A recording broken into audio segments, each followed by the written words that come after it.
அன்னை தகவல் சேனலில் இன்றைக்கி என்ன பார்க்க போகிறோம் அப்படின்னா, நெய்வேலி நிக்னைட் கார்ப்பரேஷன் லிமிட்டெடில் பணி அப்படின்னு சொல்லியிருக்காங்க. மொத்தம் எத்தனை போஸ்டிங்கு கால்ஃபர் பண்ணியிருக்காங்க அப்படின்னா 588 கிராஜுவேட் இன்ஜினியரிங் ஆப்டிடியூட் ட்ரெயினி மற்றும் technician diploma apprentice training posting அப்படின்னு சொல்லியிருக்காங்க. பிளேஸ் ஆஃப் போஸ்டிங் எங்கே அப்படின்னா நெய்வேலி அப்படின்னு சொல்லியிருக்காங்க. வயது வரம்பு அப்படிங்கிறது age limit will be followed as per apprenticeship policy அப்படின்னு சொல்லியிருக்காங்க. என்னென்ன போஸ்டிங்க்கு எத்தனை வேக்கன்சி கால்ஃபர் பண்ணியிருக்காங்க, சேலரி என்ன அப்படிங்கிறத ஒன் பை ஒன்னாக பார்க்கலாம். ஃபஸ்ட்டு மெக்கானிக்கல் இன்ஜினியரிங்க்கு கிராஜுவேட் அப்ரெண்டிஸுக்கு 84 போஸ்டிங்க்கு கால்ஃபர் பண்ணியிருக்காங்க. அதுவே டிப்ளமோ டெக்னீஷியன் அப்ரெண்டிஸ்க்கு 77 போஸ்டிங் அப்படின்னு சொல்லியிருக்காங்க. அடுத்தது எலக்ட்ரிக்கல் இன்ஜினியரிங்க்கு 81 posting graduate apprentice, 73 posting diploma apprentice. Civil இன்ஜினியரிங்கில் 26 கிராஜுவேட்டு, 19 டிப்ளமோ.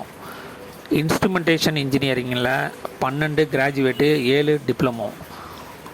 கெமிக்கல் இன்ஜினியரிங்கில் 10 இன்ஜினியரிங் போஸ்டிங் மட்டும்தான் கால்ஃபர் பண்ணியிருக்காங்க. அடுத்தது 6 மைனிங் இன்ஜினியரிங்கில் 49 டிகிரி, 30 டிப்ளமோ. 7 கம்ப்யூட்டர் சயின்ஸ் இன்ஜினியரிங்கில் 45 graduate apprentice, 18 diploma apprentice. Electronics and communication இன்ஜினியரிங்கில் 4 கிராஜுவேட் அப்ரெண்டிஸு, 8 டிப்ளமோ அப்ரெண்டிஸு. கடைசியாக நர்சிங்கில் 25 கிராஜுவேட் அப்ரெண்டிஸு, 20 டெக்னிக்கல் அப்ரெண்டிஸ்க்கு கால்ஃபர் பண்ணியிருக்காங்க. மொத்தம் கிராஜுவேட் அப்ரெண்டிஸ்க்கு 336 போஸ்டிங்கு மற்றும் டெக்னீஷியன் அப்ரெண்டிஸ்க்கு 252 போஸ்டிங் அப்படின்னு சொல்லியிருக்காங்க. Duration of training period 1 year அப்படின்னு சொல்லியிருக்காங்க. கிராஜுவேட் இன்ஜினியரிங் அப்ரெண்டிஸ்க்கு ஸ்காலர்ஷிப் எவ்வளோ அப்படின்னா, அதாவது மந்த்லி ஸ்டைஃபன் மாதிரி பணம் கொடுக்குறாங்க. அது 15,028 ரூபா அப்படின்னு சொல்லியிருக்காங்க. பிஎஸ்சி நர்சிங்க்கு 12,524 ரூபா அப்படின்னு சொல்லியிருக்காங்க. இதுவே டெக்னீஷியன் அப்ரெண்டிஸுக்கு மந்த்லி சேலரி 12,524 ரூபா அப்படின்னு சொல்லியிருக்காங்க. செலெக்ஷன் ப்ராசஸ் எப்படி நடத்துகிறாங்க அப்படின்னா, ஃபஸ்ட்டு அப்ளிகேஷன் போடுறவங்கள மெரிட் லிஸ்ட்டு செலக்ட் பண்ணுறாங்க. அடுத்தது சர்டிஃபிகேட் வெரிஃபிகேஷன் பண்ணுறாங்க.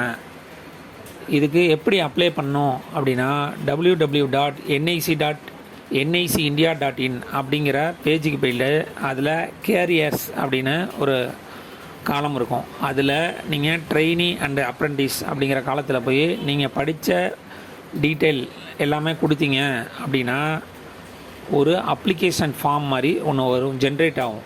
அந்த அப்ளிகேஷன் ஃபார்மை டவுன்லோட் பண்ணி அதில் என்னென்ன அட்டாச் பண்ண சொல்லியிருக்காங்களோ அந்த அட்டாச்மெண்ட்லாம் வச்சு the general manager learning and development centre block 20 NLC India limited Neyveli 607803 அப்படிங்கிற நம்பருக்கு ரிஜிஸ்டர் போஸ்ட்டு அல்லது ஸ்பீட் போஸ்ட் மூலியமாக நீங்கள் அனுப்பி வைக்கணும். இது மாதிரி அனுப்பி வைக்கிற அப்ளிகேஷன் 9/12/2024 காலம்பரை 10 மணிலேருந்து அனுப்பலாம் அப்படின்னு சொல்லியிருக்காங்க.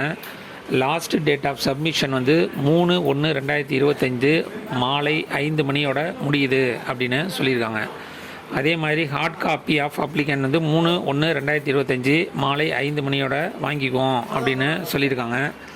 Date of display of candidate called for certificate verification 10/1/2025 அன்னைக்கு சர்டிஃபிகேட் வெரிஃபிகேஷனுக்கு கால்ஃபர் பண்ணுவோம் அப்படின்னு சொல்லியிருக்காங்க. இதை தவிர 20/1/2025 டு 24/1/2025 வரலும் சர்டிஃபிகேட் வெரிஃபிகேஷன் நடக்கும் அப்படின்னு சொல்லியிருக்காங்க. கடைசியாக ப்ரொவிஷ்னலி செலக்டட் கேண்டிடேட் லிஸ்ட்டு என்னைக்கு விடுவோம் அப்படின்னா 30/1/2025 அன்னைக்கு டிஸ்பிளே பண்ணுவோம் அப்படிங்கிற மாதிரி சொல்லியிருக்காங்க. Reporting and joining of candidate graduate apprentice 10/2/2025 அன்னைக்கு ஜாயின் பண்ணுற மாதிரி இருக்கும் அப்படின்னு சொல்லியிருக்காங்க. இது கிராஜுவேட் அப்ரெண்டிஸ்க்கு. அதுவே டெக்னிக்கல் அப்ரெண்டிஸ்க்கு 12/2/2025 அப்போ அப்ளை பண்ணுற டியூட்டியில் ஜாயின் பண்ணுற மாதிரி இருக்கும் அப்படிங்கிற மாதிரி சொல்லியிருக்காங்க. விண்ணப்பிக்க கடைசி நாள் 3/1/2025 மாலை 5 மணி அப்படின்னு சொல்லியிருக்காங்க. டிஸ்கிரிப்ஷனில் லிங்க் கொடுத்துருக்கேன். விண்ணப்பித்து வெற்றி பெற்று பணியில் சேர்க. நன்றி, வணக்கம்.